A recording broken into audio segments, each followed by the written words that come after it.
Угарман сиз угуп баштаган эсимде подкасты Кыргызстандык аялдардын тагдырын камтыйт. Ал аялдар тууралуу жыл баяндар адатта унчукпайт. Ал аялдар бүгүн да көп айтылбай келет.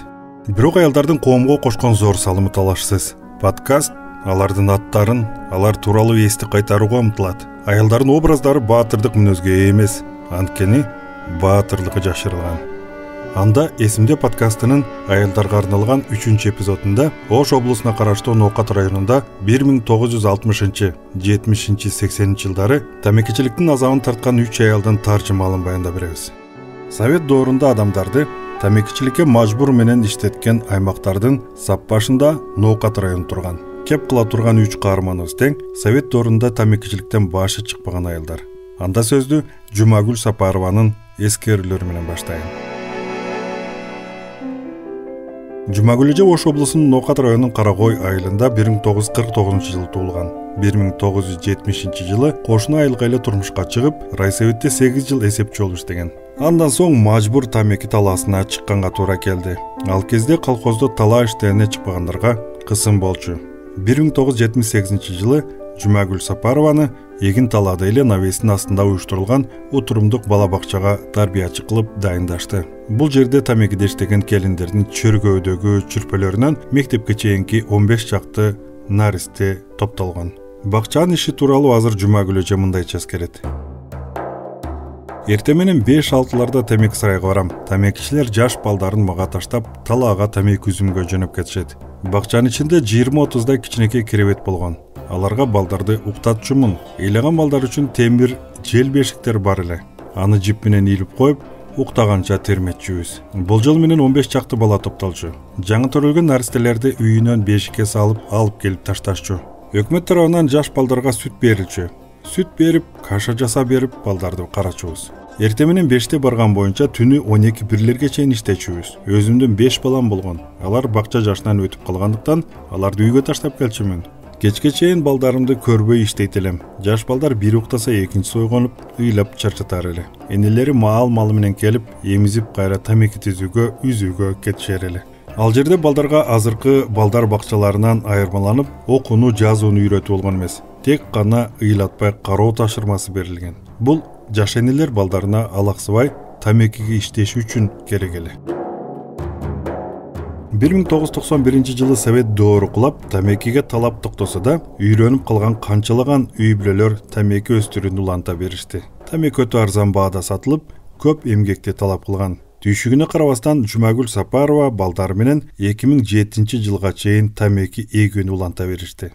1990 жылдардан баштап кризистен улам кыйынчылык, кымбатчылык болуп, дээрлик 10 жылдан ашык убакытка созулган. Жумагүл Сапарованын балдары катар-катар студент болгон убагында дал ошол тартыштык кезге туура келген. Ошого карабастан уул кыздарын баарын жогорку билимди окуганга жетишти. Каарманыбыз тамекиге иштеген союз мезгилиндеги кыйынчылыкты бир эскерсе, уул кыздары студент болгон тартыштык мезгилди бир эскерип, бир эле мезгилде 5 студентти бир окутканын белгилеп айтып берди. Канчалаган адамдар мектепте жакшы окуган балдарын жокчулуктан жогорку окуу жайга окута албай калган учурда окуй турган мезгили өтүп кетпесин, балдарын бир кесиптин ээси болсун деп талаада дыйканчылык кылып, ага кошо тамеки да өстүрүп, балдардын баарын жогорку билимдүү кылганга жетиштим дейт Жумагүл эже. Ошол эле 70 жылдарда тамекиге тиешелүү баардык шарттар, мисалы тамеки эгип, өстүрүп, ташыганга техникалар, аны бирден тизип, жайып кургатканга жайлар түзүлгөнү менен адам ресурсу эсепке алынган эмес. Тагыраак айтканда адамдардын ден соолугу, эс алуусу, жаш балдарга камкордук, туура тамактануу, убагында дарылануу, уктоо, дене бойдун түз, туура өсүшү эч кимди кызыктырган эмес. Жумагүл эже ошол тамекичилик доорунда аялдар өзүнө кам көрүү дегенди билбей көптөрү эрте өлүмгө дуушар болгон эскерет. Ал кезде өзүбүздү карабаганыбыздан картаң көрүнөт экенбиз. 40 жашыбызда бетибизди бырыш басып, кемпирдей эле кийинчүбүз. Азыр 55 жаштагылар биздин ошол кездеги 40 жаштагы кезибизден жаш көрүнөт. Дээрлик бүт өмүрүбүздү курмандыкка чалган экенбиз. Азыр жакшы, баары күрөткө барышат, башка эс алуу жайларына барышат, жарашыктуу кийинишет. Биз коркуп жүрүп эле жашоочу экенбиз, деп эскерет Жумагүл эне. Жумагүл Сапарова бүгүнкү күнү ардактуу пенсионер, айылдагы кадыр барктуу байбичелердин бири. Учурда анын 5 кызы, 2 уулу, 20 небереси, 9 чебиреси бар.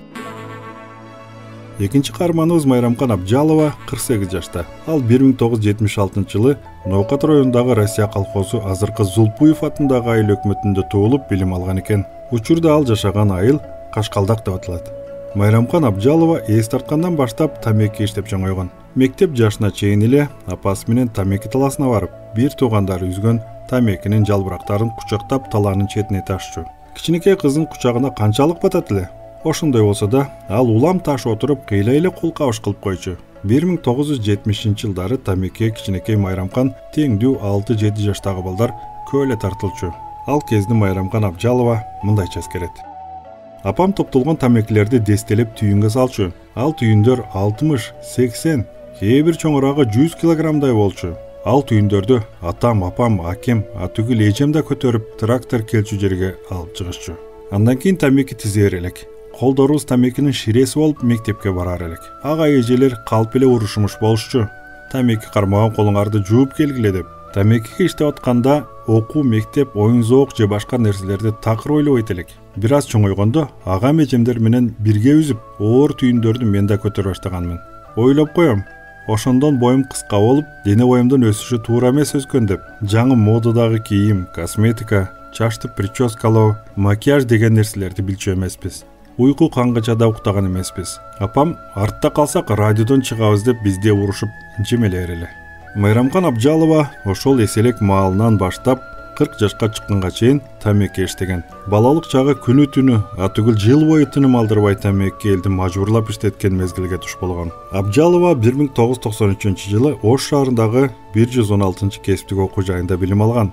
1994-жылы окуусун аяктап эле май айында өзү туулуп өскөн Ноокаттын Кашкалдак айылына кошуналаш Атамерек айылына турмушка чыккан.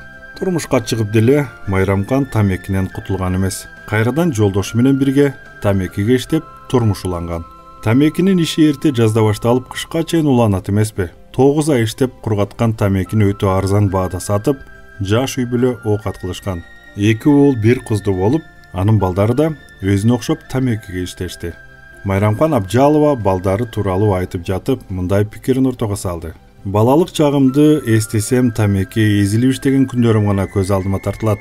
Ойлоп көрсөм, жаш балдардын балалыгын ата-энелер жок кылышкан экен. Тагыраагы мамлекеттин ошол учурдагы саясаты балалыкты акыркы орунга койгон экен десем да болот.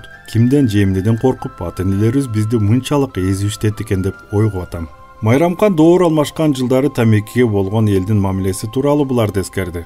1990-жылдарга чейин команда же ар дайым буйрук көзөмөл астында иштечүбүз. Ал эми 91-жылдан кийин адамдар өз ыктыяры менен гана тамеки өстүрүп калышты. Мен эгерде башка аймакка турмушка чыкканымда балким тамекиге иштебей калмакмын. Жок дегенде балдарым тамекини билбей чоңоймок. Арийне менин балдарым да тамекинин азабын татып калышты. Бирок мен балдарымды өзүмдүн бала кезимдегидей болбосун деп тамекиге көп аралаштырбадым. Балдарым мага жардам беришчү, бирок ойногонго, сабак окуганга убакыт берчүмүн. Апам бизди таң атпай тамеки талаага жөнөтүшчү. А мен балдарымды уйкусун бузуп талаага кубалаган жокмун. Балалыгында жакшы элестер сакталсын деп колумдан келишинче аракет жасадым. Учурда Майрамкан Абжалова Зулпуев айыл өкмөтүндө кирешелер бөлүмүндө эмгектенет. Ал айыл аймактын бюджетинин кирешесин көбөйтүүгө салымын кошуп келет. 2022-жылы эмгеги бааланып, Зулпуев атындагы айыл өкмөтүнүн Ноокат райондук мамлекеттик администрациясынын ардак грамоталары менен сыйланган. Бүгүнкү күндө бир кыз, 2 уулдун апасы, 2 неберенин тайнеси. Тамеки доорду башынан кечирген 3-чү Ноокаттык каарманыбыз Назипа Бөрүбаева. Ал 1965-жылы Көтөрмө айылында туулган. 1982-жылы мектепти бүтүргөн соң Назипа Ош шаарындагы мамлекеттик гуманитардык педагогикалык институтуна окууга тапшырат. Орто педагогикалык окуу жайды 1987-жылы аяктап, башталгыч класс мугалими адистигине ээ болгон. Окууну бүтөр замат Көтөрмө айылынан Кашкалдак айылына турмушка чыккан. Мектепке ишке орношсо да, Назипа балалыгында башы чыкпаган тамекичиликтен кутулган эмес. Каарманыбыз бала кезин мындайча эскерет. Балалыгым тамеки отоо, эгүү, чабуу, үзүү, тизүү, оору, сорттоо, таңгактоо менен гана өттү. Мектепке сүйүнү барчу элек. Азыр окуучулар мектептен качышат. А биз сүйүнү барчубуз. Сабак окуу үчүн эмес, тамекиден аз болсо да кутулганыбызга сүйүнүп мектепке барчубуз. Бирок 1 сентябрда салтанаттуу чогулуш болуп, мектеп ачылып, жарым саат же 1 сааттан кийин кайра жабылып калар эле. Сентябрь айы ичи тамекини үзүп тизүүгө кайра окууну токтотуп, окуучуларга жоо беришет эле. Студент болгон учурумда тамекиге 3 жылдай убакыт иштебей жүрдүм. Андан кийин турмушка чыккандан баштап кайра тамеки иштей баштадым. Мектепке барам, сабагымды окутуп коюп, үйгө келип кайра тамеки талаага жөнөп кетер элем. 1988 жылдан баштап өтө кыйынчылык мезгил башталды. Балдарым жашай турган үйүбүз жок, өтө оор турмуш өтүп жатты. 90-жылы жолдошум экөөбүз кеңешип, балдарыбызды да алып Төө Моюнга кетүүнү чечтик. Төө Моюн деген жер Ноокаттагы кең эгин талалары менен таанымал эле. Эгемендик келип, колхоздор жоюлуп, жеке дыйкан чарбалар түзүлө баштаган. Назипа үй бүлөсү менен ошол Төө Моюн совхозуна барып, тамеки иштей баштаган. Алар 1,5 гектар жер аянтына тамеки өстүрүп, эмгектенишкен. Тамекинин жалбырагын таңгактап, совхозго тапшырышкан. Андан сырткары 1 гектар жер аянтына жүгөрү өстүрүшкөн. Жүгөрүнүн сабагын ноокаттыктар айтмакчы паясын оруп, жыйып, байлап тоют үчүн сатышкан. Жүгөрү да болсо кышка жакын сатып, ири керегине иштетишчү. Себеби тамеки иштеген эмгек акысын совхоз алмаштыруу жол менен төлөгөн. Башча айтканда, дүкөндөрдөгү кийим-кече, бут кийим, үй буюмдарына, чарбалык буюмдарды, азык-түлүк, un, май, кумшекер, атүгүл килем паластарды берген. 1995 жылы совхоздор да жоюла баштаган. Ошол жылы Назима Бөрүбаеванын жолдошу жана балдары менен жыл боюн иштеп тапшырган тамекисин жылдык эмгек акысына совхоз тарабынан 6 кара мал берилген. Малдарды сатып, Кашкалдак айылына келип, түшкөн каражатка үй куруп, турмушун түзө башташкан. Назипа 1996 жылы кайрадан мектепке башталгыч класс мугалими болуп ишке кирип, 2009 жылга чейин иштеди. Мугалимдин эмгек маянасы бир үй бүлөнүн 1 айлык чыгымын жаппагандыктан 2009 жылы жолдошу менен Орусияга миграцияга кетүүгө мажбур болушкан. Москва шаарында университеттин ашканасында 3 жыл иштеп, 2012 жылы жолдош экөө кайра өз мекенине, өз айылына кайтышкан. Ошол мезгилден бүгүнкү күнгө чейин Ноокат районундагы Нурматов атындагы орто мектебинде мугалим болуп эмгектенип келет. Эми айылдагы окуучулардын, ата-энелердин жана мектептин эмгек жамаатынын урмат сыйына бөлөнүп, эмгеги бааланып, айыл өкмөтүнүн райондук билим берүү бөлүмүнүн ардак грамоталары менен сыйланган. 2020 жылы Ош билим берүү институтунун ардак грамотасы менен да сыйланган. Назипа Бөрүбаеванын 2 уул, 3 кызы, 14 небереси бар. Ош облусуна караштуу Ноокат району Совет доорунда адамдарды тамекичиликке мажбур менен иштеткен райондордун сап башында турган. Жанатан бери кеп кылган 3 каарманыбыз тең тамекичиликтен атагы чыккан Россия колхозунан болушат. 1970 жылдарда адамдарды эзип турган тамекичилик бул колхозду Москвага чейин таанымал кылган. Бул колхоз СССРди тамеки менен камсыз кылып турган. Мамлекеттик планды аткарууга милдеттенме алган колхоз күнү түнү адамдардын күчүн, анын ичинде балдардын да эмгегин пайдаланган.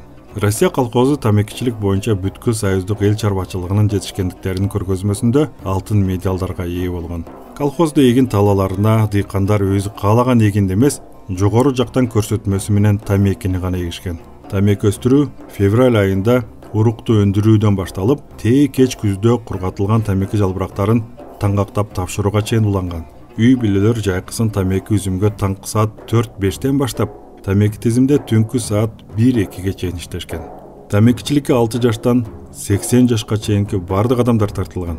Ноокаттыктар 2007 жылдардан баштап тамеки ордуна жүгөрү, картошка эгип, дыйканчылык менен алектенип баштаган. Ошол мезгилден баштап айылдарда тамеки эгүү токтоду. Тамеки өстүрүлбөй калганы менен тамекинин тагы бүгүнкү күнгө чейин жүрөктө калат. Дээрлик 30 жылдай тамекичилик менен алектенген эненин ден соолугуна тамеки терс таасирин тийгизип, энелер ар кандай кеселдердин запкысын көрүштү. Азыр энелер өзүнүн гана эмес, балдарынын да ден соолугуна тамеки зыян келтиргенин айтып кейип, эскерип келишет. Көрсө жашылча жемиштерге караганда тамекинин түйшүгү кыйла оор экенин азыр баамдап отурушат.